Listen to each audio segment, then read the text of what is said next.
All right, ladies and gentlemen, I came across this absolutely insane story over at Pink News as I was looking up, topics to talk about and whatnot. And this one I couldn't ignore, even though it's not necessarily gaming related or anything like that. I couldn't ignore it because the headline is so absolutely insane. And it shows exactly where we are as a country, unfortunately, that we have to talk about it. The headline reads, "To live, I had to leave. A trans pastor who fled home state has nightmares about Trump's America." What the hell is even that?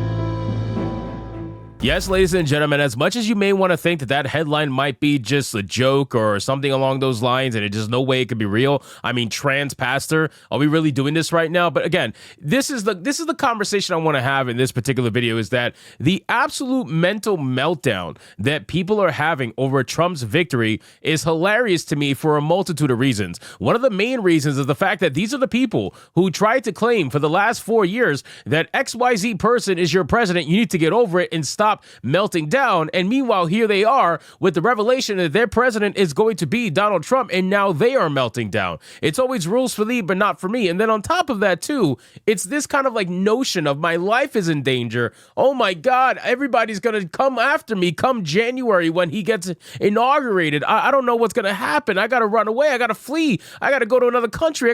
You guys are so insane.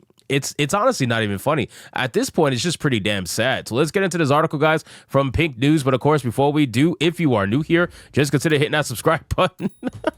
I would greatly appreciate it, and like the video to push us out into that YouTube algorithm. Now, again, ladies and gentlemen, I'm going to assume that this is the trans pastor that is currently fleeing and running for their life across state lines in America, not realizing that it doesn't really matter where they go. They can go to any state. They can go to the bluest state in the country. But at the end of the day, Donald Trump is still going to be your president come January. So it really doesn't matter. But now I can kind of see what I'm dealing with here, because this picture tells me everything I pretty much need to know about the personality traits of this particular trans pastor. So it says, "I mourn the Missouri I knew and the community that I had, but it doesn't exist now because so many had to flee." Trans pastor Lazarus Justice Jameson tells Pink News, "I mourn a thing that is no longer allowed to be." Jameson, who uses they, them pronouns, left Missouri last year after a wave of proposed legislation aimed at restricting trans rights. In the summer of that year, they headed to Portland, Oregon, in search of a safer life. I honestly, man, these people, they're the ones who will be the first ones to tell you that you are in an echo chamber, right? If you're a Donald Trump supporter, that means you're in an echo chamber, blah, blah, blah, whatever. Meanwhile, these are the people that the moment something doesn't go their way, they are the first ones to want to run away and go find a safe space. They're one of the first ones to run away and go try to find an echo chamber to be in so that they can feel safer, right? It's all about the feeling of safety and not actually being safe. But at the end of the day, they know it's about the feeling of safety because they actually are safe. Nobody's trying to come after them in this country. Nobody's trying to off them in this country. The only people who are coming after them is themselves. They cause more harm to themselves than anybody outside could cause harm to them.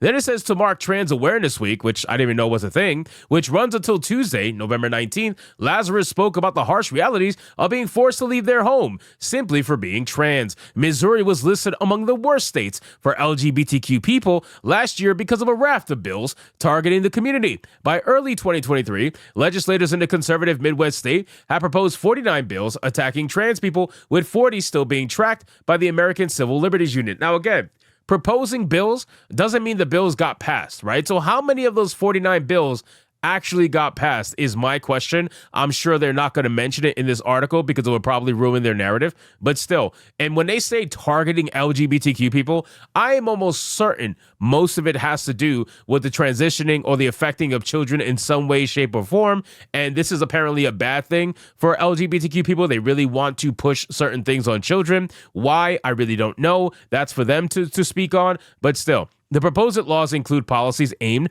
at forcing the outing of trans school literally what I was just talking. I didn't even read that part. Wow. Anyway, policies aimed at forcing the outing of trans school children, bans on gender affirming care and drag performances, and exemptions to anti-discrimination regulations for those refusing service to transgender men and women. Now, again, the school children thing, ridiculous. This is them wanting to force trans ideology on kids, and this is the school system basically saying that they want to refer to you as your biological, self, not whatever you are perceiving yourself to be. So that's one thing. Number two, bans on gender affirming care. Yeah, I've seen the extent of your gender affirming care and all the scars that come with it and the healthy body parts that are getting removed because of it. And yeah, I really don't give a fuck. I don't give a fuck. Like, if you really are expecting sympathy from someone looking at somebody else who has had trans surgery scars or something along those lines, or whatever that I don't even know what they call it when they take the skin off of your arm and it makes you look like your arm got AIDS in one arm, and then they take that fat and skin and they move it to somewhere else, in your genital area. Yeah, I'm not really caring about that. If this is the kind of mutilation you want to advocate for, then it clearly shows that you're absolutely insane.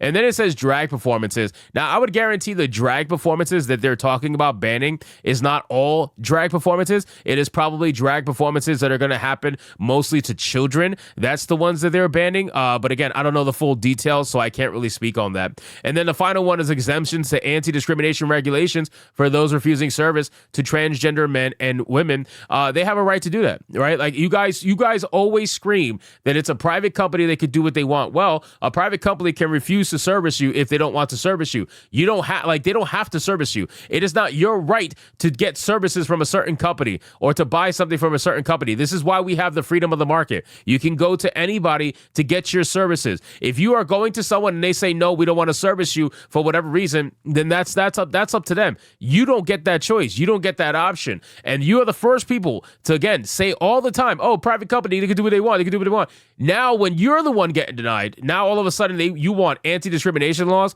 that are being passed to specifically support you and you only. Yeah, no, I'm good. I mean, look at this. This is literally mental illness in one screenshot, and it's almost always women. I swear to God, bro, it's almost always women. Men usually don't partake in this bullshit. It is overwhelmingly women. It's probably like 80% women who partake in this nonsense, because every time I see a screenshot of some protest, something like this for LGBTQ, it's almost always women.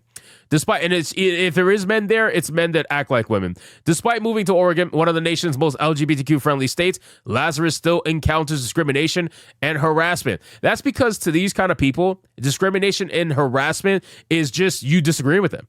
That's it. Like, you can't disagree with them. Otherwise, that is harassment. You can't disagree with them. Otherwise, that's being bigoted. Like, you have to accept everything that they say. Otherwise, it's a problem. Then it says that now living openly as a trans person, Lazarus says they feel more authentic in a life that they believe is true to their spiritual calling, because they are certain God is delighted when we come out and live fully, openly, and without shame. Now, again, ladies and gentlemen, I'm not religious in the slightest, okay? I'm going to pass this one off to Melanie Mack at the end of the day, but in my opinion, I think you're full of shit. I think you are full of shit. I think that you saying that they are certain that God is delighted when they come out and live full. Yeah, I think you're full of shit, bro. I think that you are absolutely someone who is grifting off of a movement that allows you all the clout, all the safety in the world socially. It also gives you many benefits, I'm sure, as a pastor, because you have people out there that are looking for this kind of stuff and begging for this kind of stuff, and you are choosing to try to go down this route because it is beneficial to you. But yes, let's be real, ladies and gentlemen. Does this person look mentally sane? Not really. So anyway, guys, thank you so much for watching this video. Hope you did enjoy it. If you did, consider leaving me a subscribe. I would greatly appreciate it. Don't forget to like the video, comment, let me know what you thought, and I'll see you guys on the next one. Hypnotic out.